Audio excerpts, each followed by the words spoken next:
Halo semuanya, kembali lagi bersama aku, Raihan Muhammad Dava, dari STI, atau kalian bisa memanggil aku Dava.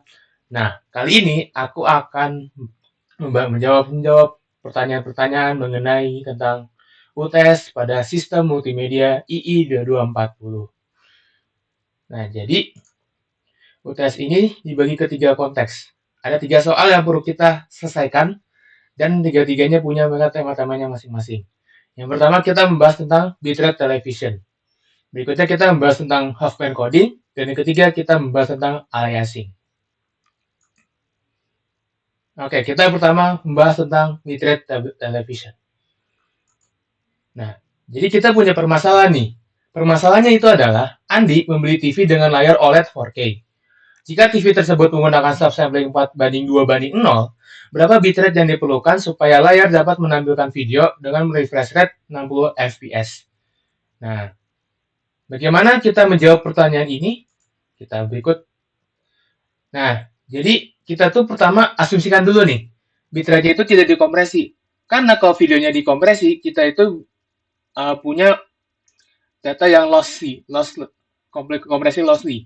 Yang artinya bitrate itu akan lebih kecil daripada bitrate aktual. Berarti kurang lebih hilang 15-25 bitrate.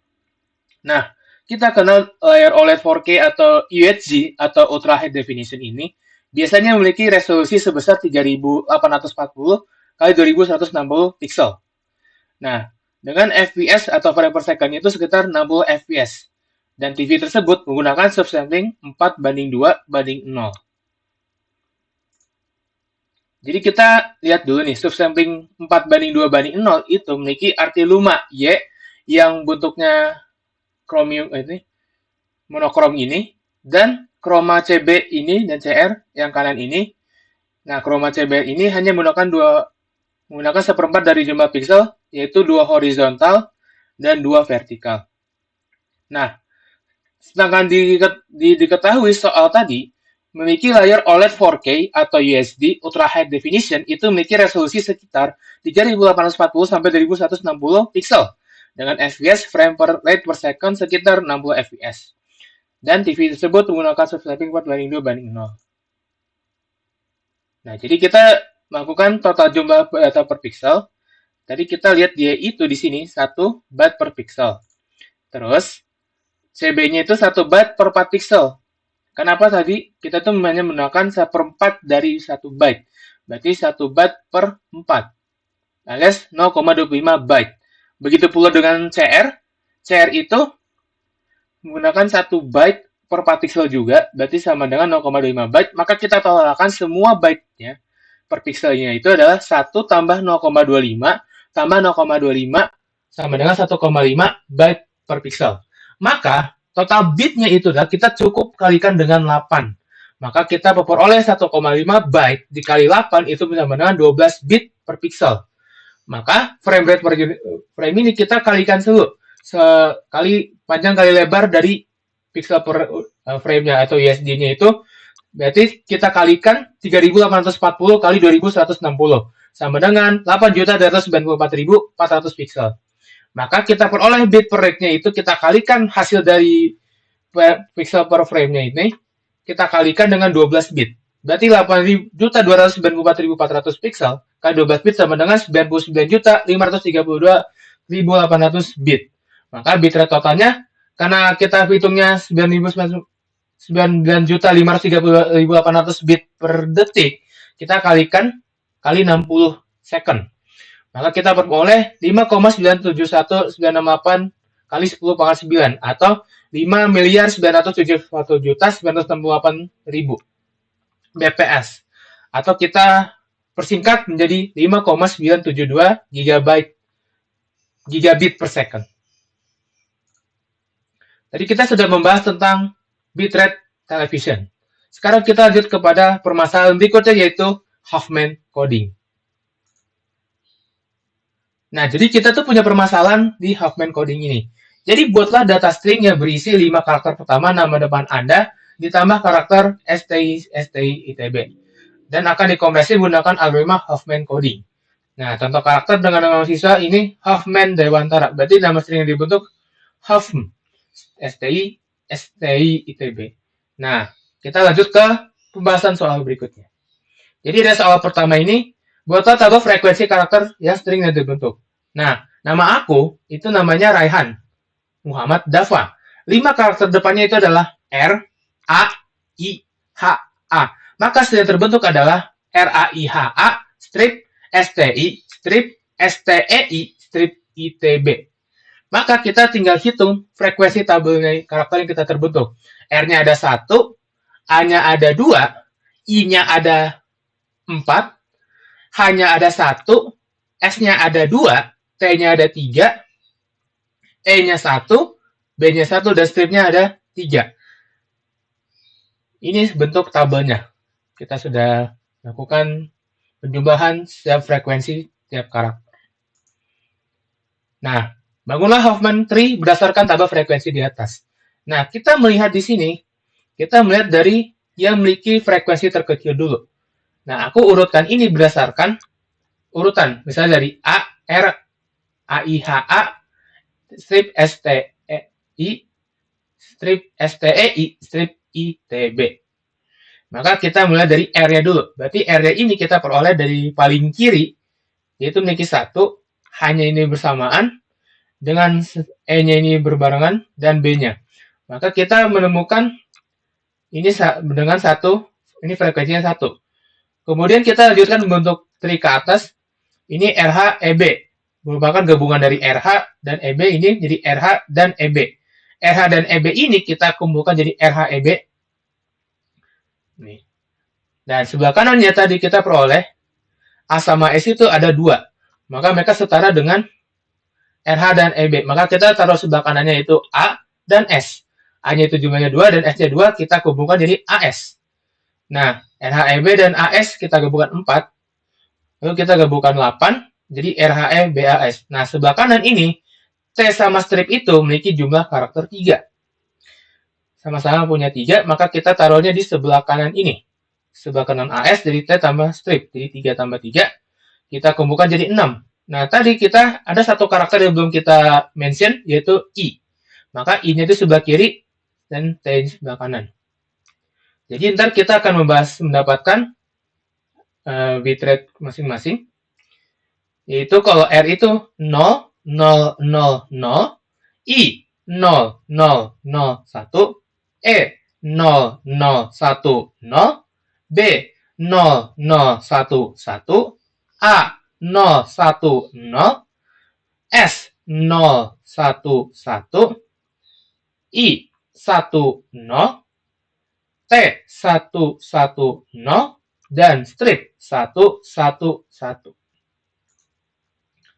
Maka inilah kode Hoffman yang kita peroleh dari pohon biner tadi. Kita peroleh tadi R-nya itu 0000, A-nya itu 010, I-nya 10, H-nya 0001, S-nya 011, T-nya 110, E-nya 0010, B-nya 0011, dan stripnya 111. Nah, permasalahan berikutnya adalah hitungan rata-rata panjang bit dari hasil penggodaan. Jadi kita memiliki karakter dan frekuensinya tadi, dan kita menemukan panjang bitnya itu berdasarkan dari kode Hoffman tadi. Maka R itu terdapat 4 bit, A itu mendapatkan 3 bit, I-nya itu 2 bit, H-nya itu 4 bit, S-nya 3 bit, T-nya 3 bit, E-nya 4 bit, B-nya 4 bit, dan stripnya 3 bit. Maka kita kalikan frekuensi kali panjang bitnya, 1 kali 4, 4, 2 kali 3, 6, 4 kali 2, 8, 1 kali 4, 4, 2 kali 3, 6, 3 kali 3, 9, 1 kali 4 sama dengan 4, 1 kali 4 sama dengan 4, 3 kali 3 sama 9, dan kita perjumlahkan total dan frekuensinya. Nah, totalnya ini kita bagikan dengan frekuensi. Jadi 4 tambah 6 tambah 8 tambah 4 tambah 6 tambah 9 tambah 4 tambah 4 tambah 9 bagi 1 tambah 2 tambah 4 tambah 1 tambah 2 tambah 3 tambah 1 tambah 1 tambah 3. Maka total di sini adalah 54 dan frekuensinya itu 18. Maka rata-ratanya itu adalah 54 bagi 18. Berarti sama dengan 3. Nah, hitunglah ukuran total bit dan hasil kompresi dari string asli terdiri dari 1000 karakter yang distribusinya sesuai dengan frekuensi pada tabel. Tadi kita dapat peroleh rata-ratanya itu adalah 54/18 alias 3 bit. Sedangkan ukuran aslinya itu 1000 bit. Nah, berarti total bit itu kita peroleh dari string asli tadi, yaitu 1000, dan kali rata-rata panjang bit, alias 3. Maka kita kalikan 1000 kali 3 sama dengan 3000 bit. Nah, permasalahan berikutnya, hitunglah rasio kompresi jika setiap karakter dalam representasi asli disimpan dengan 8 bit. Jadi kita peroleh string asli tadi 1000 bit ya. Terus rata-rata panjang bit 3, sedangkan representasi asli bit 8. Maka rasio kompresinya itu adalah kita bagikan 8 kali 3, terus ini masing-masing dikalikan 1000.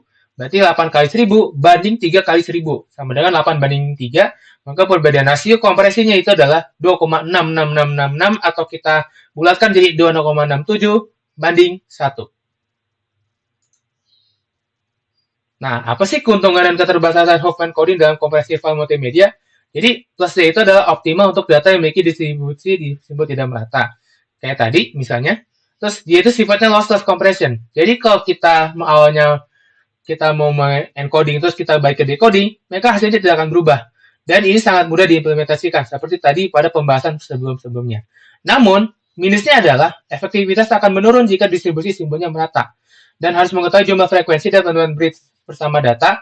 Jadi semua frekuensi atau itu penentuan tree-nya ini yang sangat rumit karena kita benar-benar misalnya kayak ada jumlahnya yang sama, itu kita jadi bingung gitu. Dan tidak cocok secara real time tanpa pre-processing. Nah, tentukan hasil encoding dari string tersebut. Nah, tadi kan sebelum decoding kita peroleh RAIHA strip, STI strip, STEI strip, ITB. Nah, setelah kita peroleh ke tabel ini, karakter dan kode Huffman ini, kita cukup masukkan kode Huffman yang sesuai pada karakter ini. Jadi, R-nya itu 000, A-nya itu 010, I-nya itu 10, H-nya itu 0001, dan A-nya 010. Stripnya itu 111, strip ST-nya itu 011, T-nya 110, I-nya 010, stripnya itu 111, S-nya itu 011, T-nya itu 110, E-nya itu 010, I-nya itu 10, strip itu 111, I itu 10, T itu 0110, dan B itu 0011. Maka kita peroleh di encoding itu sebesar 00011000111011101110111011111111. Nah, kita lihat ini. Tadi ini kita peroleh 1, 2, 3, 4, 5, 6, 7, 8, 9, 10, 11, 12, 13, 14, 15, 16, 17, 18, 19, 20, 21, 22, 23, 24, 25, 26, 27, 28, 29, 30, 31, 32, 33, 34, 35, 36, 37, 38, 39, 40, 41, 42, 43, 44, 45 bit. Jadi jumlah dari setiap digit pada kode Huffman ini. Terus bagaimana kita tahapan decodingnya? Sama aja kita melihat dari rootnya pohon tadi. Tadi misalnya 001 tuh gimana? Baca bit satu persatu sampai ketemu daun. Misalnya kita R nih. Berarti 0000. Terus kita misalnya ketemu mencari E. Berarti 0010. Atau kita mencari dengan I. Berarti 10. Berarti kalau setiap kali mencapai daun, ambil karakter dan kembali ke root. Nah, karakter tadi kita hitung secara satu persatu. Dari kiri ke kanan. Secara berurutan. Dan kita sampai seluruh bit selesai atau EOF atau end of processing. Nah, bagaimana sih hasil decoding dari hasil string tersebut? Nah, tadi simpelnya adalah Huffman coding itu sifatnya lossless. Berarti seharusnya kalau kita setelah decoding, harusnya hasil dari hasil encodingnya itu, terus kita membalikan lagi ke decoding, harusnya hasil awal sama akhir itu harus sama. Maka tadi kita mengulang sebelum decoding itu ada 0001110111111111111111111111111111111 kita cocokkan lagi kembali dengan karakter ini. Maka kita peroleh dengan decoding RAIHA strip STI strip STEI strip ITB. Tadi kita sudah membahas tentang Huffman coding, sekarang kita masuk kepada pembahasan pada itu aliasing. Jadi kita punya permasalahan. Tangga nada C mayor itu, Do itu 261,6 Hz, Re itu 293,66 Hz, Mi itu 329,63 Hz, Fa itu 3,49,23 Hz, Sol itu 392,00 Hz, La itu 440,00 Hz, Si itu 49,3,4 Hz, dan Do tinggi itu 523,25 Hz. Nah, jadi A tadi memiliki mode sampling 800 Hz dan V sama dengan 1000 Hz. Maka, untuk setiap nada tentukan apabila terjadi aliasing di mode A dan mode B. Nah, tadi kita udah ketahui Do sampai Do tinggi itu berapa Hz-nya. Nah, untuk mengetahui terjadi aliasing itu di mode A dan B, kita tuh menggunakan prinsip Nyquist. Ingat, prinsip Nyquist ini dijadikan bahwa frekuensi sinyal nada harus kurang dari separuh frekuensi sampling Fs dengan rumus Fmax. Itu kurang sama dengan Fs per 2. Nah, jadi gimana sih kalau misalnya Fmax itu lebih dari Fs per 2, maka dia akan terjadi aliasing. Jadi kita bagikan dulu ini 800 Fs-nya itu, maka kita peroleh 800 bagi 2 sama dengan 400. Jadi apabila ada frekuensi yang lebih dari Fmax ini, maka dia akan terjadi aliasing. Maka yang tidak terjadi aliasing itu Do, Re, Mi, Fa, Sol, dan yang terjadi aliasing La, Si, Do. Nah, mode B ini Fs itu sama dengan 1000 Hz, maka Fmax-nya itu 1000 bagi 2, yaitu 500 Hz. Dan tidak terjadi aliasing hampir semuanya kecuali Do tinggi. Karena Do tinggi itu melebihi dari 500 Hz, alias 503,25 Hz. Nah, jadi secara musikal, apa sih yang terjadi ketika terjadi aliasing? Nah, pertanyaannya, apakah nada yang dihasilkan berarti sama? Jawabannya tidak. Aliasing itu menyebabkan frekuensi dari sinyal menjadi lebih rendah daripada frekuensi aktualnya. Jadi akibatnya pendengar itu akan mendengarkan apa ada nada yang salah atau berbeda dari yang biasanya. Jadi kayak gimana sih maksudnya? Jadi kayak misalnya kayak terjadi ada suara yang aneh gitu. Suara yang tidak familiar, terus dia akan secara recording itu akan merusak simfoni dari musik tersebut. Nah, jadi apa sih akibatnya untuk musisi dan pengguna? Jadi nada yang terdengar itu tadi seperti aku bilang, jadi tidak sesuai dari nada aktualnya pada saat melakukan perekaman musik atau komposisi digital. Nah, jadi suara yang dihasilkan dari instrumen menjadi kurang harmonis, akibatnya terdistorsi. Tadi seperti aku bilang, kayak terjadi ada noise gitu. Ada efek tremolo yang mengganggu kejadian dari rekaman audio. Nah, jika sampling rate terlalu rendah, synthesizer atau keyboard digital akan menghasilkan suara tidak konsisten. Jadi kita seolah-olah tuh mendengar kayak ada suara yang aneh atau suara yang berbeda dari seharusnya. Itu terjadinya aliasing. Nah, kita mencobakan uji coba contoh hasil audio dengan dua mode sampling pada La, yaitu 440 Hz dan terjadi apa yang terjadi. Nah, kita lihat pada grafik ini, kita tuh lihat bahwa untuk dengan prinsip Nyquist, maka Fmax itu harus kurang dari Fs per 2 agar tidak terjadi aliasing. Namun, mode A ini terjadi aliasing pada La. Kenapa? Karena mode La ini frekuensi itu lebih gede daripada frekuensi max. Akibatnya akan terjadi aliasing. Seperti yang kamu lihat ini, di sini sangat terdistribusi tidak merata. Kayak ini kita lihat aja di titik ini, itu tidak sejajar dibanding nih sebelah kanan. Sebelah kanan ini, mode B ini tidak terjadi aliasing. Kita lihat di sebelah kanan ini dia pas di waktu S-nya. Sedangkan ini tuh tidak pas atau setara. Dan begitu pula juga hal yang lainnya juga sama. Sama seperti pada ini. Ini kita lihat ini, awal sama akhir itu dia seimbang banget. Tapi yang ini sangat tidak seimbang banget. Ini dari awalnya turunnya tidak signifikan, tapi di akhir itu sangat signifikan perubahannya. Karena ini terjadi aliasing pada frekuensinya. Sedangkan yang bawah ini, itu tidak sama sekali mengalami aliasing. Jika dilihat ini sama ini frekuensinya, ini sangat signifikan juga, ini tidak terlalu signifikan, ini tidak terlalu signifikan, tidak terlalu signifikan, dan seterusnya. Sedangkan ini tadi yang atas ini mengalami perubahan yang lumayan signifikan. Jadi kita ulang lagi, jadi mode A itu terdapat titik-titik merah tidak sinergi untuk bentuk gelombang aslinya. Nah, jadi itu bentuk gelombang tidak sesuai dengan gelombang aslinya, sehingga gelombang-gelombang tersebut terlihat lebih lambat atau frekuensinya lebih rendah. Akibatnya, sistem audio yang mendengar suara yang terdistorsi, suara juga garis biru pada gambar 2 terlihat terpisah dan ada gap yang besar antara titik, jarak antara dua titik sampel terlihat jauh. Yang kita lihat ini pada di ujung ini sangat jauh sekali dibanding yang di bawah ini, itu sama. Jadi di sini sampai sini itu sama. Tadi mode B ini, titik-titik hijau selektif berapa dan lebih ikuti lengkung sinusoida dengan baik. Nah, tadi ini kita lihat di sini, sedangkan yang kiri ini, dia itu tidak seimbang dengan waktunya gitu loh. Sedangkan ini tuh seimbang kayak 0,01, 0,02, ini 0,003, ini 0,004. Tapi yang ini sebelah kiri ini tidak seimbang sama sekali. Oke, ini tidak mengikuti lengkungannya. Oke. Oke, tadi sudah perjelas ya. Jadi sinyalnya itu akan tetap murni pada 40 Hz. Sedangkan mode A tidak sama sekali murni. Karena dia akan mengalami aliasing. Dan hasil rekonstruksinya ini yang mode B itu sangat mirip dengan gelombang aktualnya. Terlihat juga garis hijau pada gambar 2 bahwa tidak ada gap besar antara titik. Oke, sekian dari pembahasan aku. Kurang lebihnya mohon maaf. Terima kasih.